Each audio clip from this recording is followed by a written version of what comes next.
So we're talking about the Durham report that came out that is revealing that Russiagate was a complete hoax made up by the Clinton campaign and the FBI, and they lied to get it done.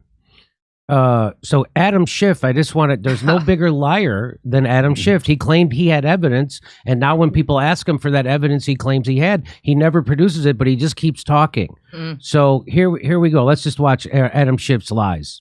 In which the Russians offered help, which we know they did. The campaign accepted help, which we know they did. So he didn't know any of those. Those two things he just made up. The Russians offered help, which we know they did. You didn't know that. The exact opposite, right? So Trump is the liar. No, they're the liars. And then he said they took the help, which we know they did. He didn't know any of that. He's just lying. It's a complete lie. If you read the Mueller report, there's barely any Russians. There's barely any Russians at all. In fact, the Mueller report says that the Trump team didn't have any pre-existing contacts with Russia after they won. So some Russian government officials were trying to get in touch with the Trump campaign, but they didn't know who to call because they actually didn't have any contacts. So this from Schiff is a straight up conspiracy theory.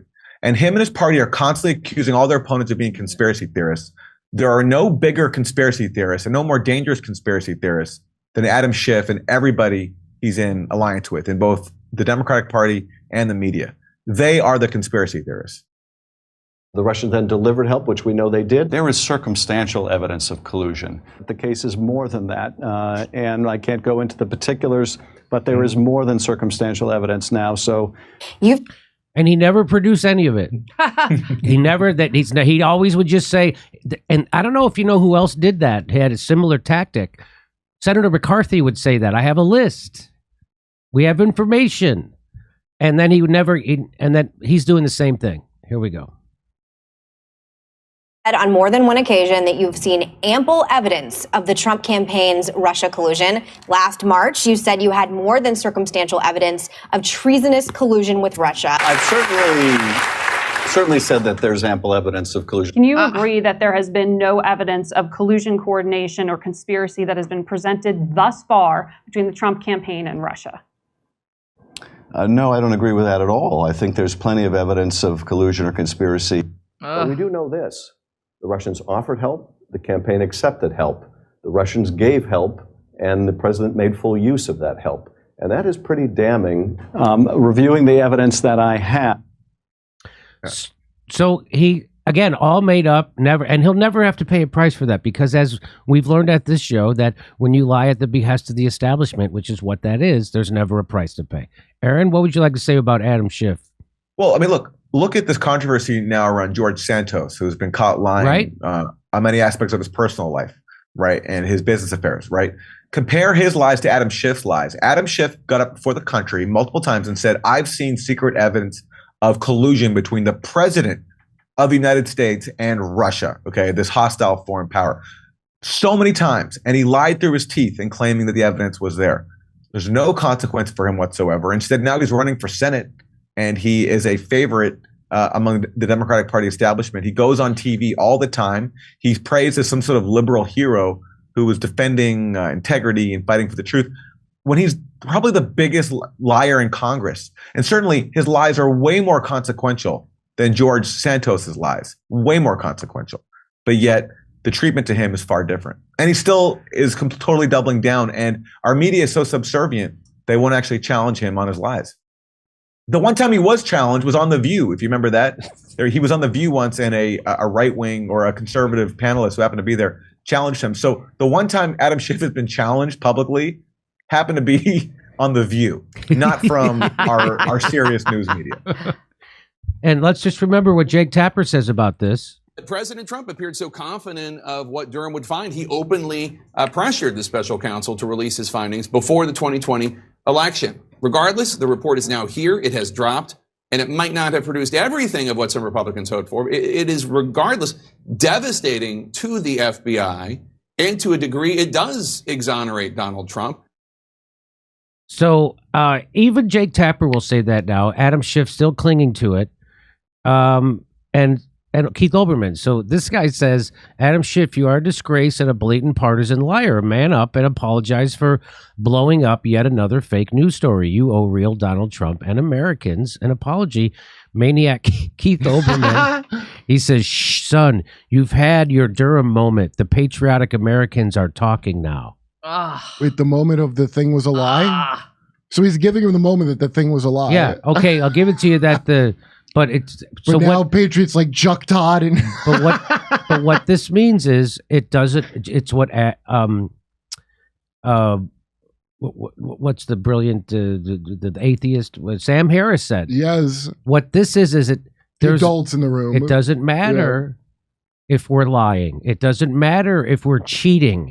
It doesn't matter if we're spreading misinformation, lies, disinformation, and conspiracy theories. None of it matters because we're the good people and Donald Trump and his political movement are the bad people. And so now shut up and go away. The good people are here. I'm curious if Keith Olbermann... And it doesn't matter if you found out that we're liars and we're cheaters and we manipulated the intelligence community to lie about a president who was elected of the United States. It doesn't matter. That's what he's saying. This is like Dilbert. Remember Dilbert was like, well, you won. Yes, you right. were right. Yeah. He's saying it doesn't matter. Mm-hmm. That's what that is. It doesn't matter if the Russiagate is completely a hoax concocted by political adversaries of the president. Doesn't matter because we're the good people and we're in control of the media. That's what that is. Do you think Keith Olbermann sounded this fascist when he talked about like hockey and shit back in the time? and so what? So let me just. I'm sure we're going to cover more of this because there's more to cover. I could talk about this all day because there's so many lies that went into this and they're so consequential. They weren't like George Soros or whatever that guy's name was, that congressman. They weren't like those lies. Santos. Yeah. These are real lies that have real consequences. And so what we've learned here is that the intelligence community, along with the Democratic Party, and the corporate media, which is owned by a handful of billionaires, concocted a conspiracy theory to lie and make people think that up is down, black is white, and in is out. It was the FBI and the intelligence community and the corporate media that were lying about Russia. It wasn't Donald Trump. It was the exact opposite of what we were told was true was actually true. So now how can you not question Seth Rich? Because remember, now they don't want to release Seth Rich for 75 years, the stuff on his computer. Right? So no matter whatever they told you about anything, everything they've told you about Julian Assange, the exact opposite is true. Julian Assange is a truth teller who exposed their crimes. And that's why he's sitting in a prison, because he told the truth. You don't get in trouble for lying, just like Adam Schiff isn't going to get in trouble, or Rachel Maddow. She got $35 million for lying at the top of her lungs for 4 straight years. So that's what I'd like everybody to take away from this, is that you can't believe a goddamn thing that you hear on CNN or MSNBC or the New York Times, and they give each other awards for lying at the top of their lungs. So everything we could have hoped for, it. We've been exonerated. We were right. But of course, this story is going to be treated like a non-story in corporate news. Aaron. Yeah. What I also learned from this affair is that a lot of people who I wouldn't expect lack courage and lack critical thinking skills, because this was a scam from the start, a very dangerous scam. It was abetting really nefarious interests, from neoliberals in the Democratic Party to neocons in the national security state. And so many lefties who we know, who, I once worked with, either were silent on this or went along with it. So I learned a lot there about what it takes to be, courageous and keep your critical thinking skills in a very propagandized society where you're incentivized to go along and drink the Kool-Aid. And by the way, and the point you made, Jimmy, about Julian Assange is very important, because that's why I think we might never get, at least from the Republican Party, any movement on finding out the truth about what happened with the DNC emails, because they were fine to eventually push back on the collusion angle, because that, was about their guy, Trump, conspiring with Russia, and that was a scam. But accusing Russia of stealing the DNC emails, that really suits bipartisan interests, because both parties, they coalesce around confrontation with Russia and also demonizing WikiLeaks.